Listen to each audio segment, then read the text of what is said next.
Yo, what's up? Welcome to Kind of Funny Games Daily for Monday, September 21st, 2020. I'm one of your hosts, Blessing Adeoye Jr., and joining me is Tim fucking Geddes.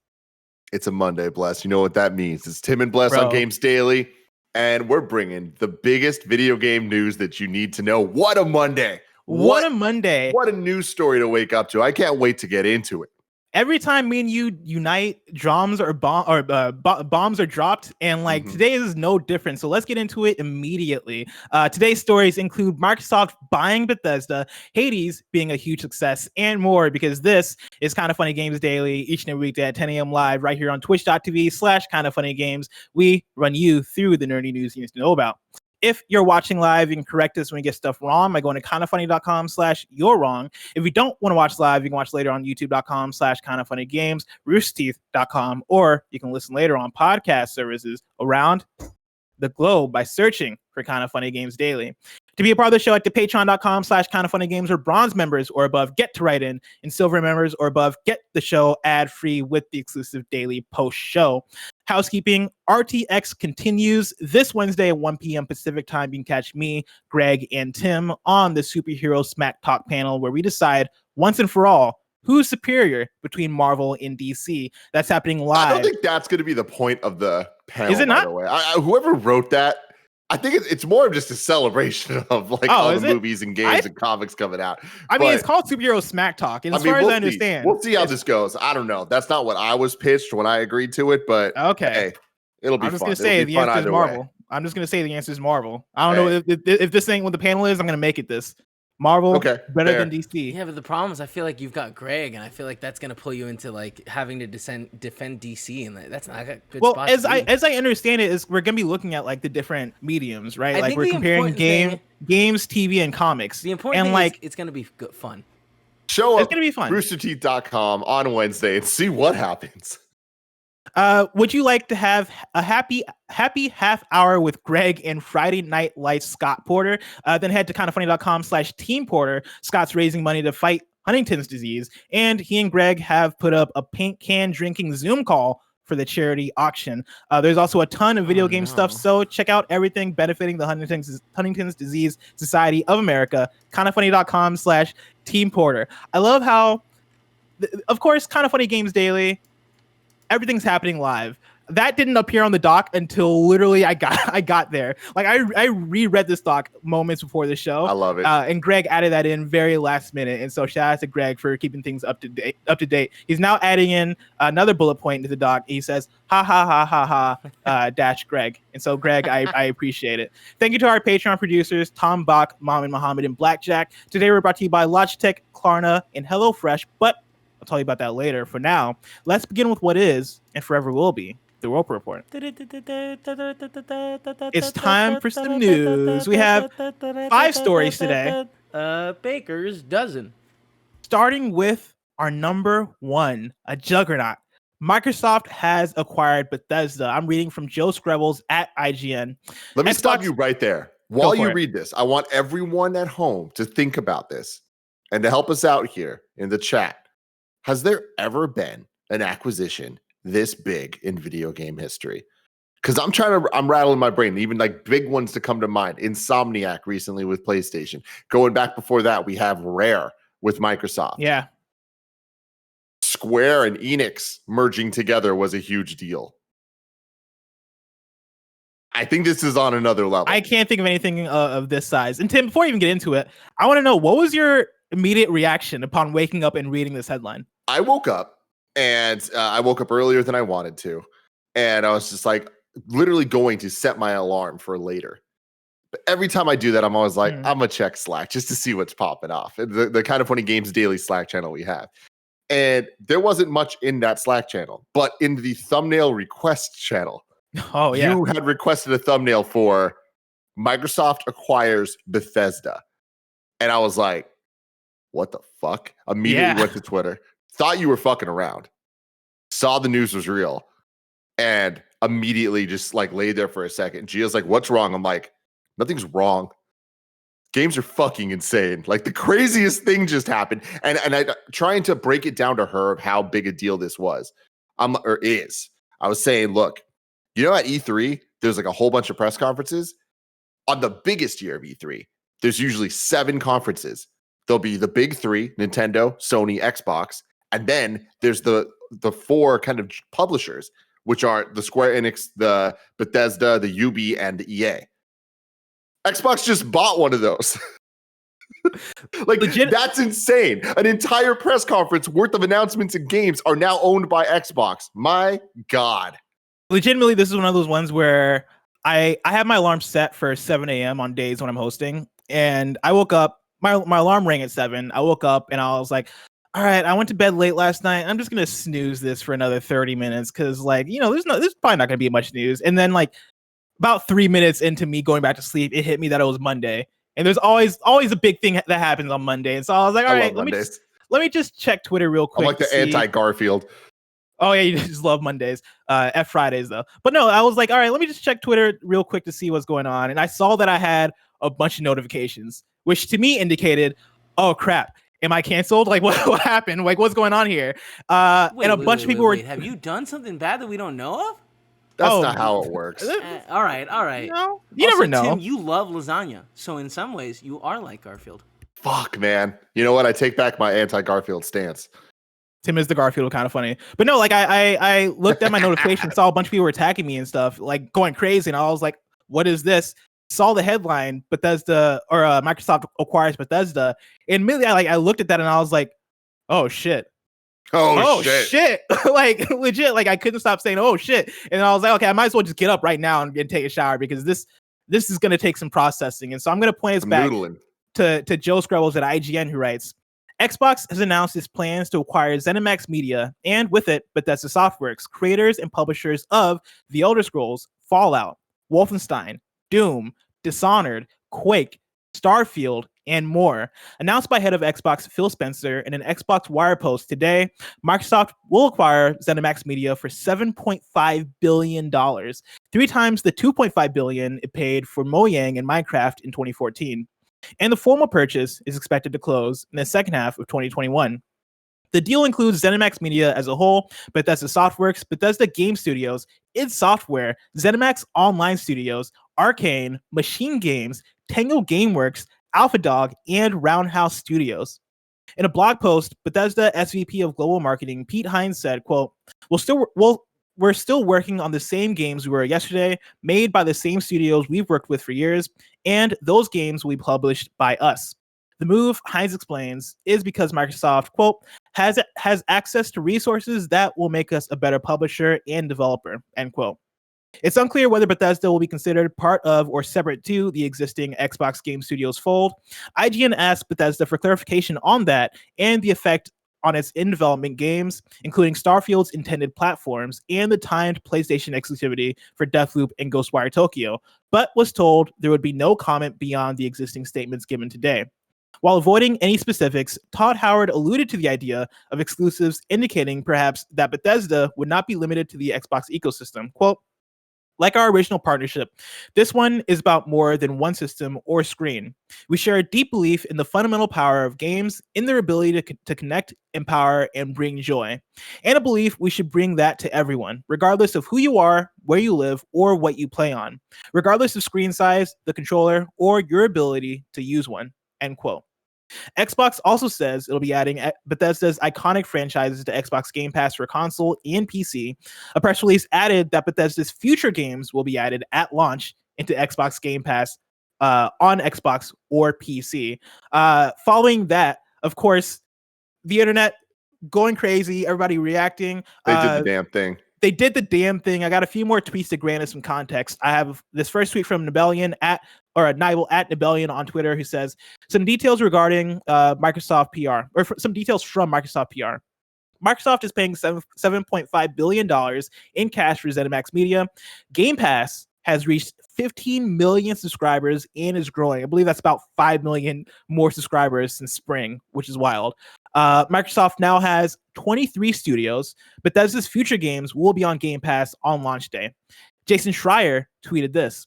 To answer the question everyone is asking, Phil Spencer tells Dina Bass of Bloomberg, I believe, that Xbox plans to honor the PS5 exclusivity commitment for Deathloop and Ghostwire Tokyo. So those will still be launched exclusives. Next gen is wild for PlayStation. Yeah, right. Microsoft publishing exclusives for PlayStation is like legit one of the most wild things to happen out of this next gen run-up. And then Jason says future Bethesda games will be on Xbox, PC, and quote other consoles on a case-by-case basis, which we can argue about what that means in a second.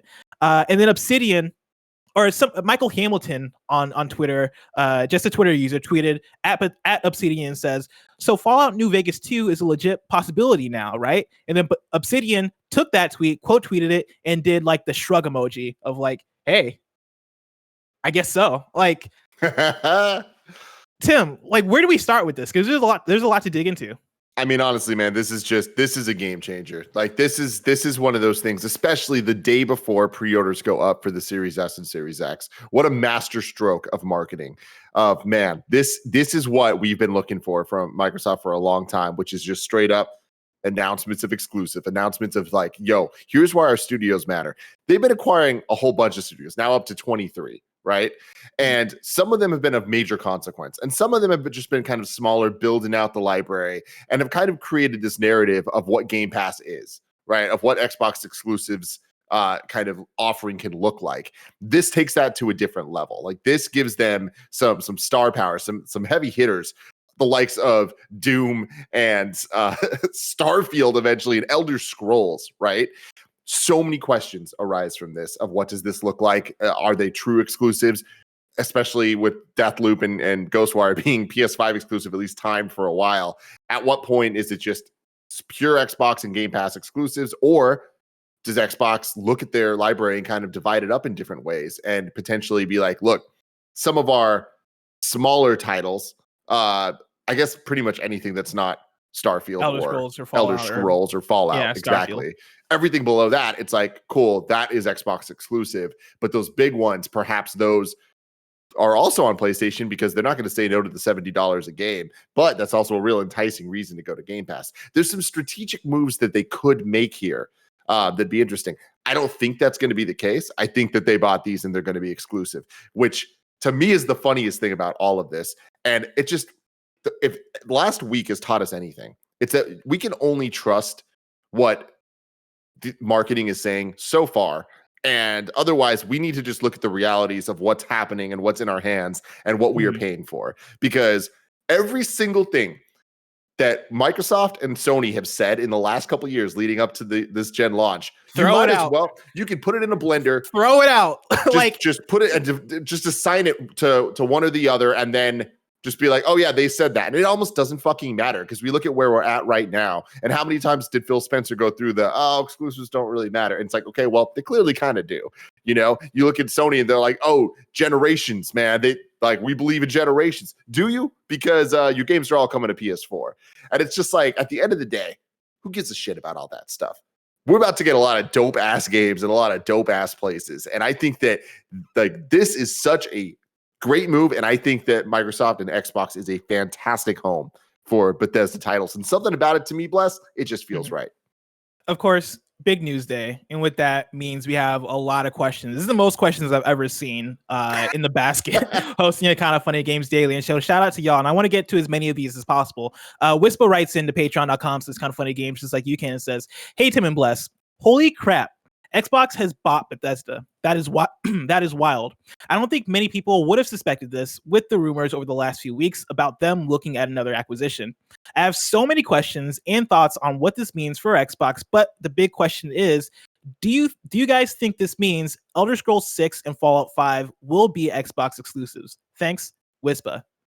I've seen a lot of people holding on to the idea with confidence that Microsoft is going to publish these games everywhere, which I don't doubt completely. I think that is a possibility. You mentioned that it would be smart to grab that $70 on a PlayStation console.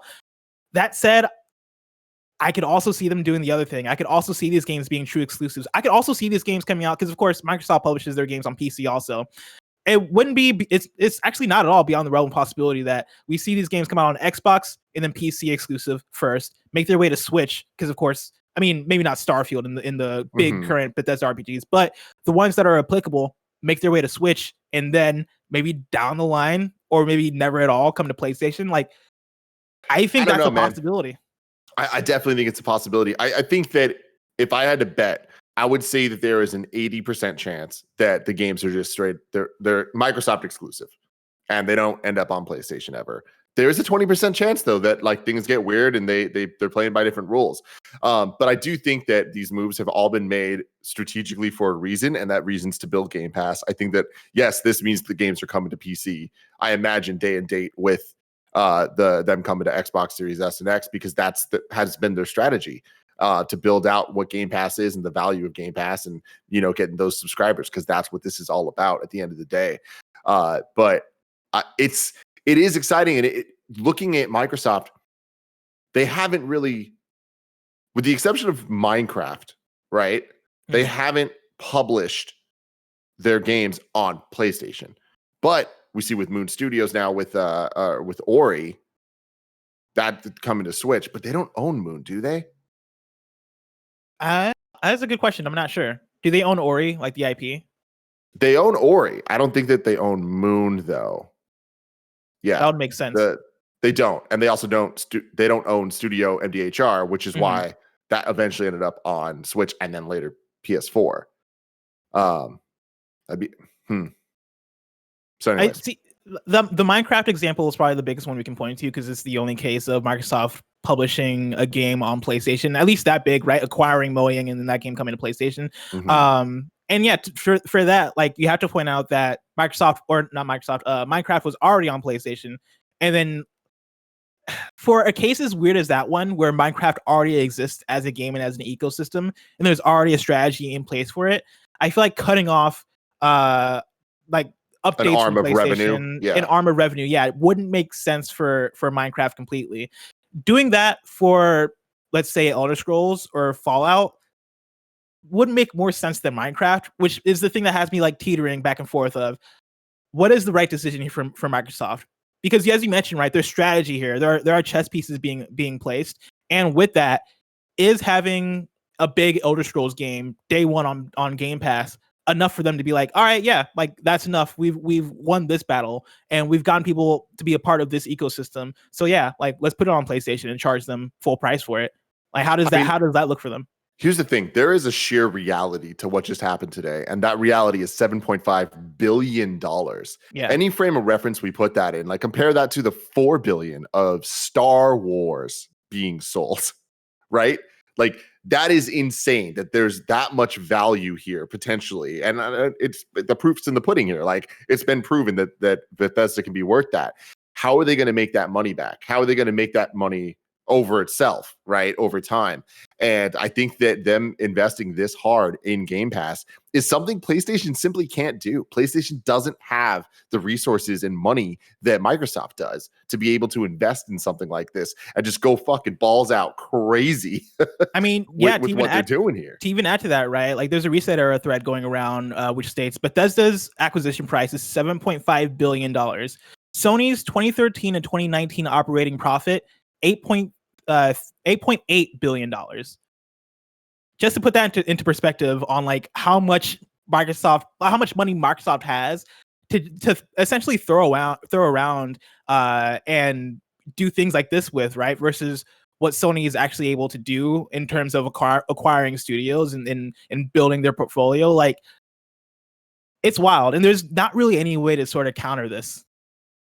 I mean, it's nuts. It's fucking nuts, man. Like there's so much that this could potentially affect, where it's like Deathloop, when it starts on PlayStation 5, is there going to be a Microsoft splash screen, right? Like we're not going to get a Bethesda press conference ever again.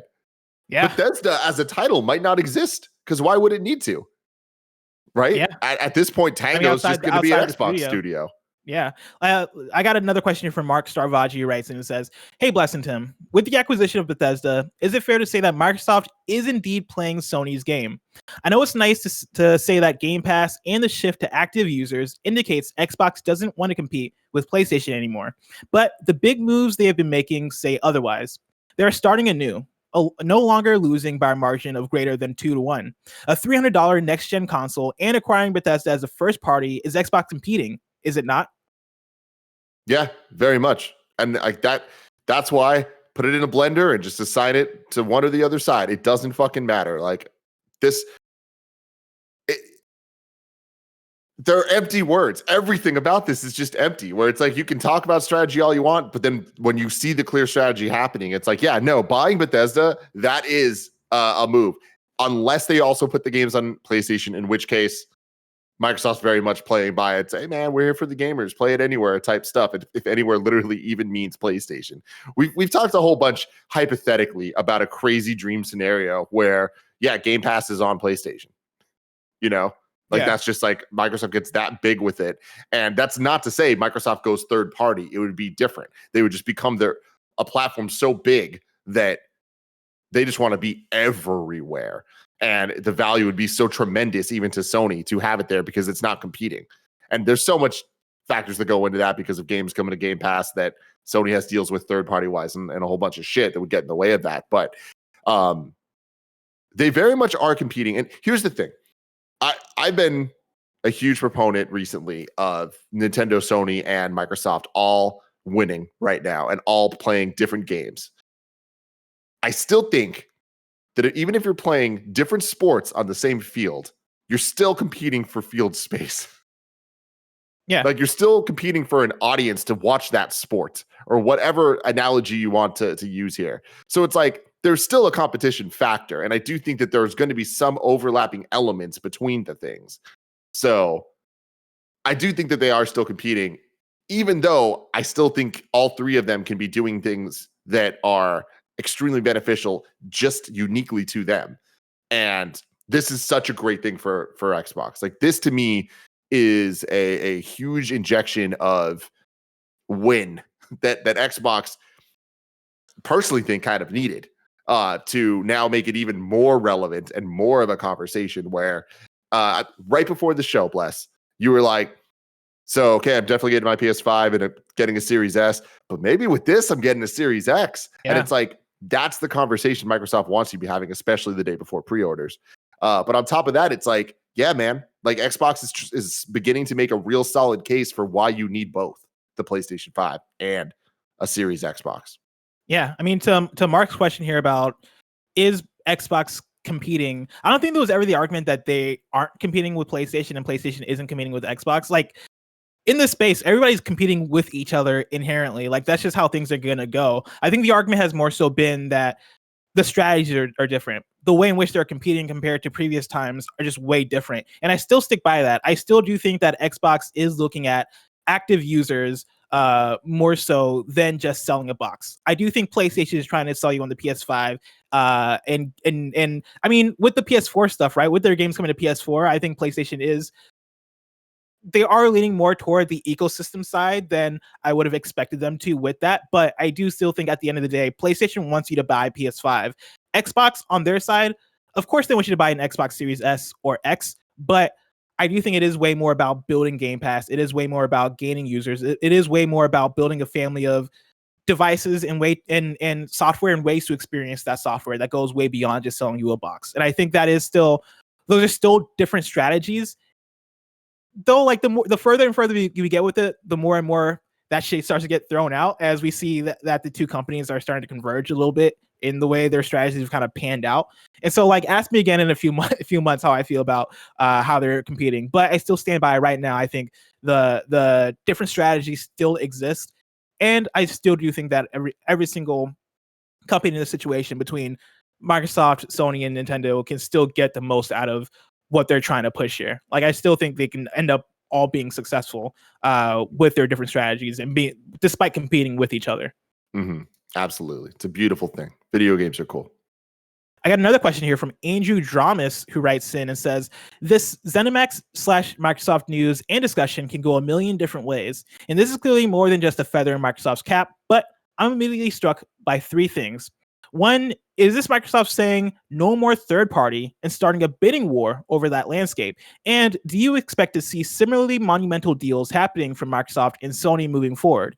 2, what does this mean for Deathloop and Ghostwire, which we've already answered that, so we don't even have to circle back on that. And then 3, what does this speak to in terms of VR and Xbox? ZeniMax has a history with VR and legal trouble with Oculus. Bethesda, by proxy, have been major champions of VR, and Todd Howard himself has been quite vocal about wanting to put VR on console with Xbox's technology. Does Microsoft intend to fund and nurture VR development with ZeniMax now, and possibly put forth a console VR peripheral with Xbox? Let's circle back to number 1. Tim, how do you feel about this potentially being the beginning of a bigger bidding war over the third-party landscape? Do you think that exists? Do you think that's happening? Yes and no. I think that by default, there has been a rush for picking up as many quality third-party developers as possible to be first-party, to be able to make exclusives for PlayStation or Microsoft, right? We've seen that happen a ton recently. But I do think that we're at a place where there's a ton of third-party devs that function either too big or too small to really be likely acquisitions. But what I mean by that is, like, I highly doubt PlayStation is going to buy Square Enix. You know what I mean? Like, Square just has too much going on that, like, I don't see that ever being the case, because especially with Square, they have such a vast library and catalog of games that kind of service different places, like the Switch being one of them, where there are so many Switch exclusive Square games, right? But then there's, like, the smaller, not like above indie teams, but just like smaller third party things where it's like at some point it's not even worth. They make more money being everywhere than they would being acquired, and then if they did get acquired, they would just kind of fade into obscurity over time. Or I think that there is a likely outcome of, if a lot of those kind of smaller BC tier, if we're going like the AAA conversation route, teams get gobbled up by a Microsoft or Sony, I can imagine a similar thing like what happened with Call of Duty and the Activision teams about a decade ago, or within the last decade, where a whole bunch of teams got gobbled up and then just kind of turned into just multiple Call of Duty teams, where it's like, oh, bye-bye, Neversoft. You know what I mean? Bye-bye, like, Raven, you're different now, like the games you're working on. So I can imagine that kind of becoming the case. But also looking at Xbox, I can see that being the case with some of the studios they already bought over time. Like, we'll see, like, how long Double Fine is putting out games for Microsoft before they're starting to get assigned things that are a bit more Microsoft than they are Double Fine, if that makes sense. But I just think that, they're like this. There's no way that Sony's not like, what can we get? And then Microsoft's clearly making money moves where 2 months ago we're talking about, could Microsoft buy WB? They just proved right now they could have. Yeah.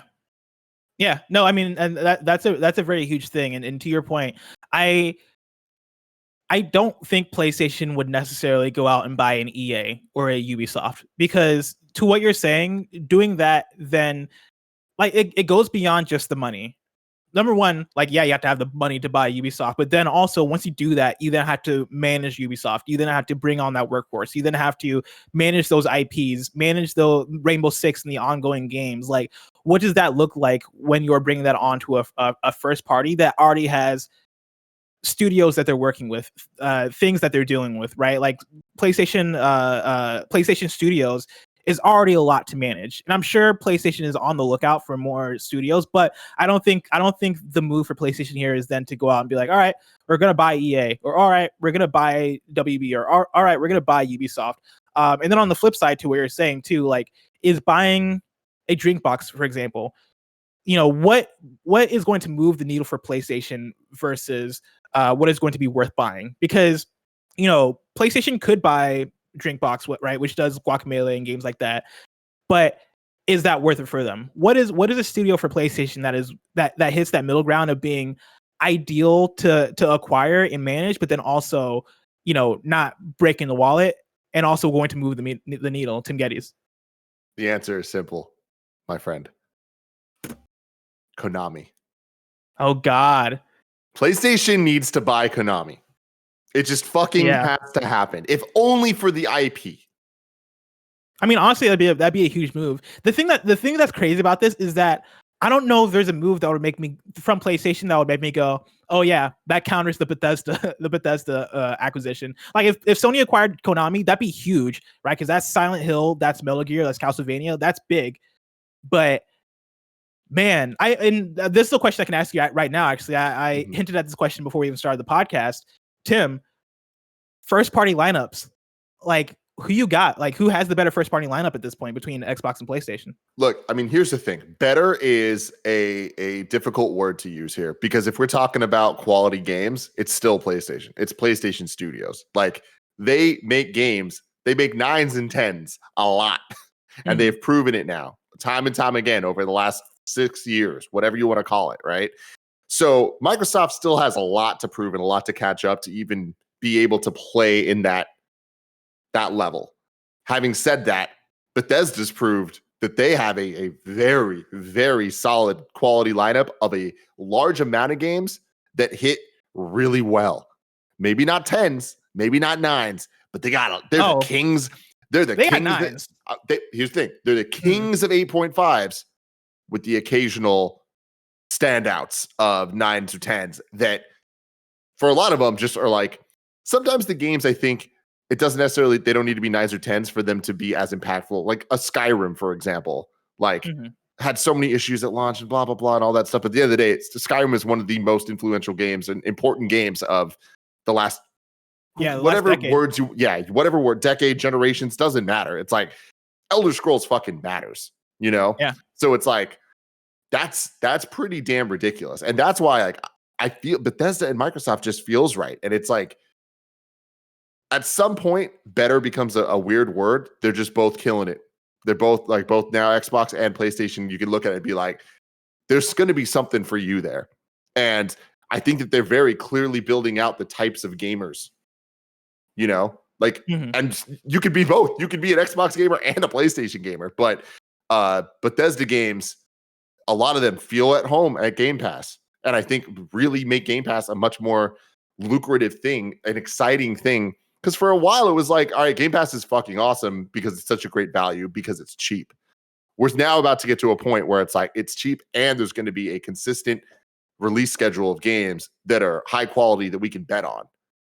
You know?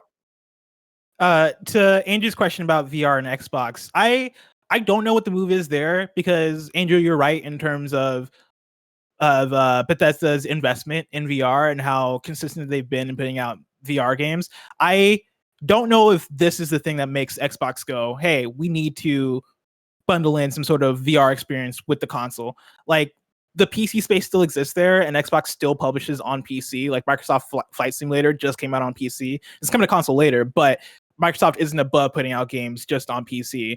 And with that, like I think if Bethesda wants to continue to do that, there are two things that come to mind here, right? One, they can just put their VR games on PC, but then also, I don't think if Bethesda wanted to put out a VR game on PlayStation VR, I don't think Microsoft would be like, no. Microsoft, I think, has been very good about allowing their devs to operate the way they want to. And if Todd Howard and Bethesda are really all about converting their games to VR because they see something in that space, I don't think Microsoft would necessarily hold that back by any means. I agree. And I think it comes down to, in my opinion, Xbox is not going to focus on their own VR experience. I think that ship has sailed for them. And I think that especially now with how they push the Game Pass and all these ecosystems and stuff, it makes more sense for them to double down on other guys that are doing the hardware.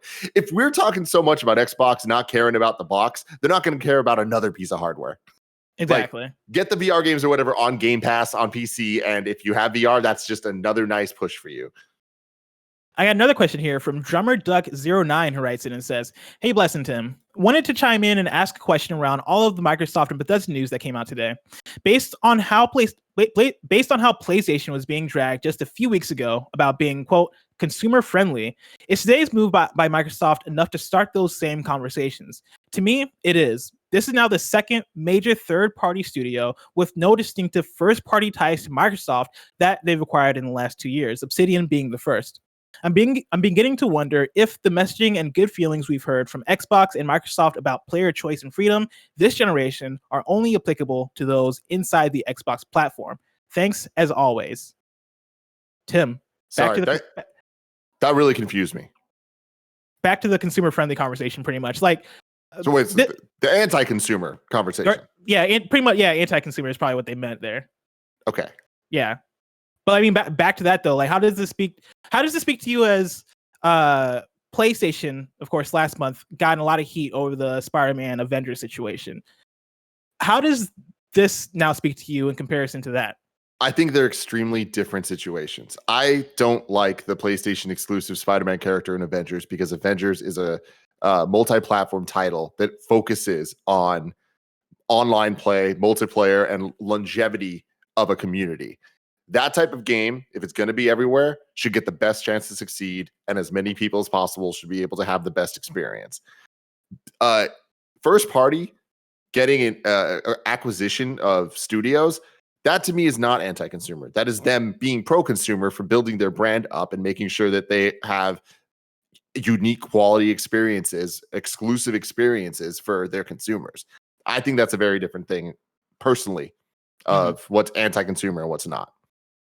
Yeah, for me, the Spider-Man situation with Avengers didn't really upset me that much. Like that kind of spoke to me in the sense that, hey, this is a competition, and yeah, like companies are gonna buy content, to come to their platform. Like that's just how things go. It kind of reflects to me in the same way as this. I'm not necessarily happy at the Bethesda acquisition from Microsoft. Like that's for a few reasons, right? I play my games on PlayStation. I'd prefer to play my games on PlayStation. I would prefer to play my Fallouts in my Bethesda games on PlayStation. And so this to me is a little bit of a bummer for that, but like, do your thing. I'm also going to have an Xbox. I also have a PC I can play these games on. Like, I'm not going to get mad at it, although I'm not happy with it. But I do understand that it is business. Like, I do understand that that's how these things go. And in some sense, like, could this could potentially make Bethesda games better, right? If they have the security of Microsoft, if they have the resources of Microsoft, what does that do to their games? We'll see. Like the jury's out, but that can possibly make those games better. And so in that sense, cool. But I don't really want to speak to it in a pro-consumer versus anti-consumer way. To me, this is just business. Like, this is just how this thing goes. And that's what it is. It's like, yeah, the anti-pro-consumer conversation is so bizarre where it's like, is this for the consumer? It's like, well, yes and no. It's like, yeah, it's to give them products, but why are you trying to give them products? To make money. Like, they're trying to make money. That's the end-all, be-all of it. But if resulting from that is a focus on quality games, I don't know. I personally, I get that this is an extremely privileged take, and it just is where it is, where I am lucky enough that I've lived my life some way that for the last couple generations, I've been able to own both Xbox and PlayStation and have been able to play the games I want in the place that I prefer every single time, right? And I'm going to continue to be able to do that going forward. Having said that, for me personally, I look at it and I would rather a lot of these guys be first party exclusives because I think more care gets put into those games. And I also think that allows, when they do these showcases, it allows them to have something that is exciting and distinct to them, to allow the brands to have a distinct voice and a distinct library. That means that it gives a definition to Xbox. It gives a definition to PlayStation. When we see the PlayStation Studios logo, we expect a level of quality from that. I want to get there with Xbox Game Studios. And I think that it's going to take a little bit longer than we currently are at. Like, we're still in a place where it's like, we're still waiting for, those big monumental Xbox first party titles, but we're going to start getting them. And now more than ever with this purchase, with this many teams making games that are of a proven quality, we're going to get it from Xbox this generation. It's going to happen. We have a few more questions about this topic, but we're far into the show. And so I'm going to hold those for maybe the post show, maybe Reader Mail. We'll see how much time we have left in the show once we get there. But to move on, though, story number 2, Hades is a huge success. I'm pulling from 2 different articles. I'm going to start with this first one from GameSpot, which writes, Hades has sold 1 million copies. This is Gabe Gerwin. Just a few days after exiting its early access stage and becoming a full game, Supergiant's Hades has already managed to hit 1 million total sales. Of this number, about 300,000 occurred since its official release. In its announcement on Twitter, the developer thanked players for not only purchasing the game, but for helping to shape its development during the early access phase. During this period, it was only available on PC, but it has since released for Nintendo Switch as well. I also have the second article from Paul Tassi at Forbes, who writes, Hades has quietly become one of the best reviewed games of the year. You probably think you know what the best reviewed games of 2020 are at this point, as they contain long-running series or AAA blockbusters or both. But you may not realize that flying under the radar is one game in particular, Hades, which is actually one of the highest scoring games of the year, something both critics and fans agree on. According to Metacritic, Hades currently has a 91 on PC from critics and a 9.2 from fans. On Switch, those numbers are even higher, a 94 from critics and a 9.5 from fans, albeit with fewer scores in. That puts Hades in some truly astonishingly good company for all of 2020. The top 10 on Metacritic arranged by ratings go like this. Number 1, Persona 5 Royal at 95. Number 2, The Last of Us Part 2 at 93. Number 3, Half-Life Alyx at 93. Number 4, Microsoft Flight Simulator at 92. And then at number 5, Hades at 91. And number 6, Spelunky 2 at 91, which another game that just came out. So that's pretty nuts. No, that's pretty nuts. I've been playing Hades over the weekend, and that game is fantastic. Shout out to Supergiant Games. This one is one of those cases where I think this is kind of a shining example of how early access can be a great thing, because speaking to folks who have played this game at the beginning of early access compared to now, like I was having conversations about how like during early access the combat at points was kind of sticky, and like they needed improvements here and there. Playing the final product, playing this 1.0 release, the game feels supremely polished. The voice acting is great. The visuals are beautiful. The soundtrack is amazing. Like Hades is a phenomenal game, and I highly recommend people go check it out because I've been having a blast with it. I plan to talk about it more probably on Gamescast and PS Love You. Like it is a great game. So congratulations to Supergiant. Everyone that I know that's been playing it loves it. Andy loves it. Imran loves it. I'm sure we're gonna be talking about it a lot on the different shows. Exactly. Story number 3. PlayStation apologizes for the pre-order debacle. This is from @PlayStation on Twitter. They tweeted this out a couple days ago saying, "Let's be honest, PS5 pre-orders could have been a lot smoother. We truly apologize for that. Over the next few days, we'll release more PS5 consoles for pre-order. Retailers will share more details, and more PS5s will be available through the end of the year." This one caught me off guard when I saw it.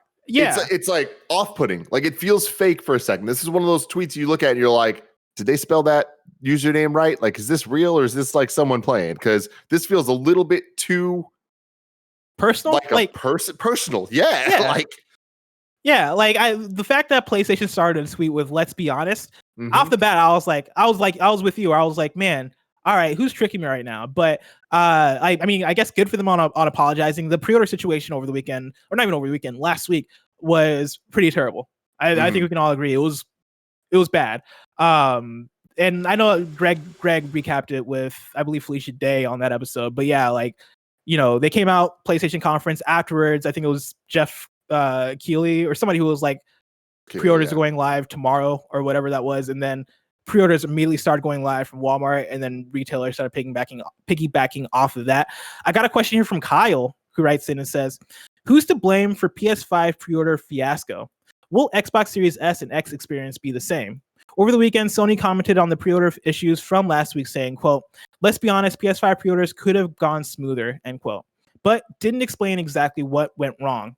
Where do you think the blame lies? Did Sony not adequately instruct retailers, or did retailers just go rogue, starting with Walmart? If you feel like it's the latter, what will stop retailers from doing the same ahead of Microsoft's commitment at 11 a.m.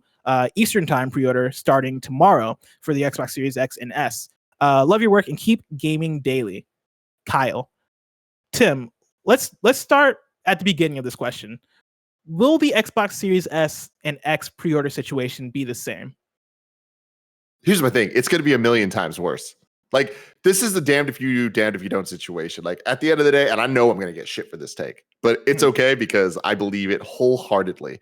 At the end of the day, there are only a limited amount of these systems available. We knew that they were going to go. We knew they were going to go fast. There's a culture surrounding this type of thing that there's a hype around it. And when there is short supply and a lot of demand, it's difficult to get your hands on things. And guess what? I bet it's going to be way easier to have gotten your hands on a PlayStation over the 6 retailers that dropped last week versus all of them dropping at once at the same time tomorrow morning at a very public date that has already been like probably botted to hell, and all the scalpers are able to like plan around this and attack. Like once the scalpers are involved and once they have time to have a strategy, like that's when this shit falls fucking apart. So we'll see. I'm going to be waking up tomorrow and I'm going to try my best to get one, but I am more scared about getting my hands on the Series X tomorrow than I was about getting a PS5. Yeah, and I'm in a similar place. Like getting a PlayStation 5 was somewhat of a trash fire, like in terms of the rollout, but I was able to get my hands on one. I was able to get my hands on 2. I'm canceling one of my pre-orders just because I wanted to be safe with it. But like it wasn't, if you were there in the moment, it wasn't too difficult to find one, despite it. I feel like you just being had a to trash work fire for it. You know? Yeah, like you just had to pay attention. Really, is what it came down to. Like you had to be Refresh active Best in terms Buy of throughout the day, all day. Refresh Twitter. Like people were coming out saying when the different retailers were going live. I am not looking forward to tomorrow. Hold on, real quick. I do want to say, because I don't want to like come off like that's the end of my statement, because I do want to say that PlayStation still fucked up and needed to apologize, because they said they weren't going up till the next day. They said tomorrow, and like that is like absolutely not helping anybody. Exactly. So that was a shitty thing, and at least we were all paying attention, so we were able to like maneuver and get our hands on some of these PlayStations. But that to like me, if you happen to like be asleep or taking a nap during that time, I do understand that that's fucked. That you wake up and all of a sudden PS5s are sold out. Like that is a fucked situation. I feel like it still worked out for some people. I had a friend hit me up and was like, "Hey man, do you know where I can get one?" And I was like, "Nah, it's like 7 o'clock. No, I think it was like 9:30." And I was like, "You missed your chance, man. Amazon went up at like 7:45." And then later at like 11 o'clock, Best Buy had it up again. And I hit him up and he got one. Yeah. Do you guys think there's any chance that tomorrow Sony tweets out like, "Oh, hey, look, there's more available"? I wouldn't be surprised, honestly. I mean, with how they're throwing punches right now, both sides, like, I would not be surprised at all if they did some shit. I feel like but at the end of the day, it doesn't matter. It's going to sell out. And like, that's the thing is like, I understand that there's the argument being made of like, if I'm trying to buy your console, I should be able to give you money and get the thing that I want. And it's like, cool, but they need to be able to make enough of those things for that to be true. Or else they're just like, I don't know what the fuck to do. This is all we have. Like, no matter what way we do this, there's going to be people that wanted to get it, good people that wanted to buy this thing that are going to miss out, no matter what the strategy is. To Kyle's question of where do you think the blame lies? Like, I mean, I automatically point the finger to PlayStation because they're the ones who are selling PlayStations. Like, they're the ones who said that pre-order is going to be at a specific time. That said, like, seeing it happen in the moment, it seemed like Walmart were the ones that were like, "Hey, yo, fuck it. Like, we're doing this now." And everybody just followed suit because, like, if they're doing it, we're going to do it. And so who knows? But at the end of the day, like, it's PlayStation's cross to bear. Look, here's the thing. I don't know too many specifics, but I do know at least some retailers from connections that I have had specific times that they were planning on going live. And that, to me, that leads me to believe that other retailers were aware of when they were allowed to or not go up. And so I think that everyone made their own decisions. Like, I think that all like Walmart, Target, Best Buy, all of them, I think that at the very least, someone was aware, clearly, because they went live. Like, it's not like PlayStation didn't tell them and it was just like, oh, I guess now we can just put up these pre-order pages. It's like, that's not how that works. At some point, they were told that they could do it. Does that mean that every store and every manager and every person's aware? No, probably not. But again, I think this all goes back to them understanding the supply that they have. Tim, I want to make our way to story number 4. But before I do, I want to tell you about our sponsors. Of course, you can go to patreon.com/kindoffunnygames where you can get the show ad-free. And speaking of ads, this episode of Kind of Funny Games Daily is brought to you by Logitech. Logitech has been my go-to for a long time when it comes to gaming headsets, and their Pro X wireless Lightspeed gaming headset is a game changer. Based on the award-winning Pro gaming headset design, Pro X wireless headset features high-quality materials, advanced communications, precision audio, and total wireless freedom. It's a high-performance Pro X gaming headset with Lightspeed wireless technology and up to 20 plus hours of battery life. It also features a detachable pro-grade microphone featuring real-time Blue Voice technology, including passive noise isolation, compressor limiter, and more for clean, professional voice comms. It doesn't stop there, as there's also the advanced Pro G 50mm drivers, which deliver clear and precise sound imaging with improved bass response. Hear footsteps and environmental cues with clarity to give you the competitive advantage. You can also experience this headset's supreme comfort and durability. For a limited time, Logitech G is offering our listeners 10% off select products at logitechg.com. Use code KFGames for 10% off today. That's 10% off select Logitech G products with the promo code KFGames. We're also brought to you by KLARNA. Thanks to KLARNA for supporting Kinda Funny Games daily in Sweden. They don't shop, they KLARNA. KLARNA is a revolutionary new online shopping app from Sweden that allows you to shop thousands of online stores and pay for anything in 4 easy, interest-free payments that make shopping smoother. With the KLARNA app, you can shop anywhere online from the one app. It's easy to use and convenient to browse thousands of online stores from one convenient place. Pay for anything in 4 interest-free payments. Paying after delivery allows you to try before you buy, and you can also report returns directly in the app. Get the best deals with customized price drop alerts on items you've saved to your wish list. It's always good to shop smarter and save money. Create and share wish lists of items with friends and family from anywhere online. It's a fun, easy way to show what kind of products you like. Tim loves how easy it is to find what you're looking for and get set up. KLARNA is a smoother, friendlier, Swedisher way to shop online. It's the one-stop shopping app for browsing and buying anything online, all in one app, and allows you to pay for anything in 4 easy, interest-free payments. Download the KLARNA app today. That's KLARNA, Swedish for shopping. Lastly, we're brought to you by HelloFresh. Get fresh, pre-measured ingredients and mouth-watering seasonal recipes delivered right to your door with HelloFresh, America's #1 meal kit. HelloFresh lets you skip those trips to the grocery store and makes home cooking easy, fun, and affordable. Kinda Funny loves HelloFresh. Tim says Gia made him a pork ragu recently, and dang, son. That's exactly what he wrote for me. That's a direct quote. Dang, son. He actually said the D word, but I'm not sure if I'm allowed to say that. D word. I think we can say damn. We can say damn during the ads. Okay. Yeah. They don't mind that. Damn. It was damn good, guys. It was damn good. HelloFresh offers convenient delivery right to your doorstep for easy home cooking with the family. The recipes are easy to follow and quick to make, with simple steps and pictures to guide you along the way. HelloFresh offers so many delicious options every week to help you break out of your recipe rut and try new things. There's something for everyone, including low-calorie, vegetarian, and kid-friendly recipes. HelloFresh delivers pre-portioned ingredients so you're not overbuying, which is a burden on the planet and your wallet. The packaging HelloFresh uses to ship your food is almost entirely made from recyclable and or already recycled content. Keep your fridge stocked by adding extra proteins or sides like garlic bread to your weekly order. HelloFresh is committed to making fresh, delicious food available now more than ever, and has taken extra steps to keep its employees and customers safe, including contactless delivery, tamper-proof packaging, and team member wellness checks. Go to HelloFresh.com/Games80 and use code Games80 to get a total of $80 off your first month, including free shipping on your first box. Additional restrictions apply. Please visit HelloFresh.com for more details. Remember, that's HelloFresh.com/Games80 and use code Games80 to get a total of $80 off your first month. Damn, son. Damn. Story number 4. Devs behind Skullgirls and Indivisible have formed a new game studio. This is a press release that came into my email this morning.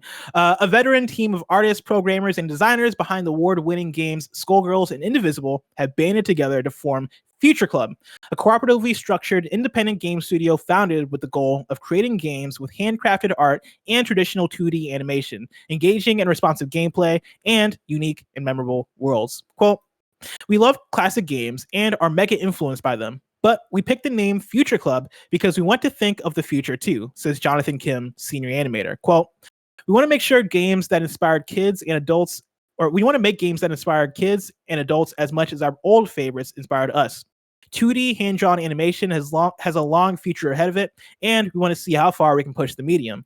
Like the games that influenced us, our goal is to create games that are compelling and beautiful enough to be remembered long after their time," end quote. Earl Gertwagen, designer, explains why the team believes a co-op structure is so important to collaborative game design. Quote, "Games aren't the sole effort of a single developer. We're a highly diverse team of 15 developers, including artists, animators, programmers, and designers, and we shipped our past games as a group effort of teamwork and communication. A co-op structure lets us put that philosophy into reality and gives us all an equal role in shaping our future as a company alongside the games we make, end quote. You may be asking yourself, and this isn't the article anymore, this is me. You may be asking yourself, where in the world did Future Club come from? How did this come to be? I got a follow-up article from Patrick Klepek at Vice, who writes, Future Club has an interesting origin. Just a few weeks ago, the acclaimed developer of Skullgirls and Indivisible, Lab Zero Games, imploded in the wake of multiple waves of accusations against owner Mike Zamont, including allegations of inappropriate sexual comments and a toxic workplace. After a number of high-profile employees at Lab Zero quit in protest at a perceived lack of accountability and change, everyone else but Zamont was unceremoniously laid off. Rather than simply scatter into the winds in the middle of an ongoing pandemic, a group of 16 former employees of Lab Zero have decided to band together under a new banner called Future Club. Most importantly, Future Club is a fundamentally different and unique kind of developer. It's a worker-owned co-op where there is shared power among employees. So, like, a beautiful end to a somewhat tumultuous story, right? Like, the studio went up in flames. People were accused of doing bad shit. People got laid off, and they were like, all right, instead of just, being jobless, let's make this cool thing. And they made it happen. So shout out to that. It's a cool story. Yeah. Hopefully this all works out for them. Yeah. It's interesting seeing, especially on like the smaller dev side of things, like the different tactics being put in place to be successful, because games are hard to make. They take a lot of work, a lot of effort, a lot of money. And, a lot of this co-op stuff, these aren't the first people to do this, but I think that there's going to be a trend towards, I think that this is going to really work out for a certain level of devs. And I think that they potentially could be one of them. Yeah. And this pandemic, of course, has been awful, been like a very terrible thing to happen. But within the wake of that, right, like we've seen companies shift strategy. We've seen new ideas been given birth, right? And this is one of those things where, all right, like maybe this cool thing is going to birth out of this horrible situation. Like we'll have to wait and see. But of course, yeah, devs from who worked on Skullgirls and Indivisible, like they obviously know what they're doing with animation. I'm excited to see whatever they put out. Then our last story number 5, you can now stream your Xbox One games to your Android phone for free. This is Tom Warren at The Verge. Microsoft is releasing a new Xbox app for Android today that includes an overhauled design and the ability to remotely play Xbox games streamed directly from your console. The Xbox Remote Play feature, known previously as console streaming, lets you remotely connect to an Xbox One console and play games you've already downloaded to it. This is different from Microsoft's xCloud service, as anyone with an Android phone can now stream all of their games directly from their own Xbox One console. xCloud currently only works with Xbox Game Pass Ultimate titles, and games are streamed from Microsoft's cloud servers instead. So there you go. You now got your remote play. Exciting stuff. Yeah, I'm a little surprised actually that this hasn't existed before. But cool. Again, next gen. Kev, what's it about? Convenience. Exactly. And that convenience starts now, because Xbox, they don't care about generations. It's all the same thing. Xbox, Game Pass. Tim, I'm really excited to see the ways in which next gen continues to be about convenience, but next gen is so far away. If I want to know what's coming out right now to mom and pop shops, where would I look? The official list of upcoming software across each and every platform is listed by the Kind of Funny Games Daily Show host each and every weekday. Yeah. Out today, we got Tales of Event Tale for PC, Iron Seed 25th Anniversary Edition for PC and Mac, California Games 2 for PC, Ducktopia for PC and Mac, Frederick, spelled with a 3, for PC, Songs of Six for PC and Mac, and then Gorst, Gorst, Gorst for consoles and Steam is out today. I'm going to say it right now. Nothing in the history of anything should ever be spelt with a number. Like, you never should have to say, it's Kevin spelt with a 3. No. I don't want that unless it's Fast 10 Furious. That's the only time I will allow it. Tell him, Tim Geddes. Of course, this is where we transition to Reader Mail, but we had so many questions during that original story, the story number 1 about Xbox, that that was all read mail pretty much. And so stay tuned for the post show if you want to get some extra questions in. For now, let's squad up. Tyler Wallis writes in with a squad up on PS4 and says, not really playing anything at the moment. Just wanted to see if any KF best friends want to add another to the PlayStation friends list. If your PlayStation friends list is looking kind of empty and you want somebody to add, go ahead and add Tyler Wallis with the PSN username Tyler_Der_Den_. That is Tyler Durden. Tyler_Der_Den_.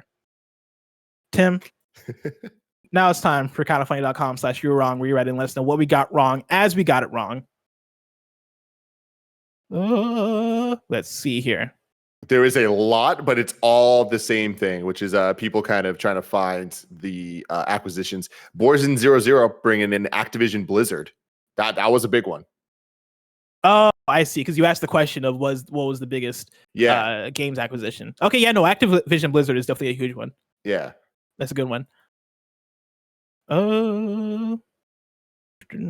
Neil Bob just says, bless, you said the Bethesda purchases closes at the second half of 2021, but it's the second half of the fiscal year 2021, which is normally in April for video games. I probably should have clarified that, because that was the IGN article that said that verbatim, and I also did read on Twitter that the deal is supposed to close within the first half of next year, being the second half of fiscal year 2021. We got some stuff that we already corrected, so we're doing pretty good.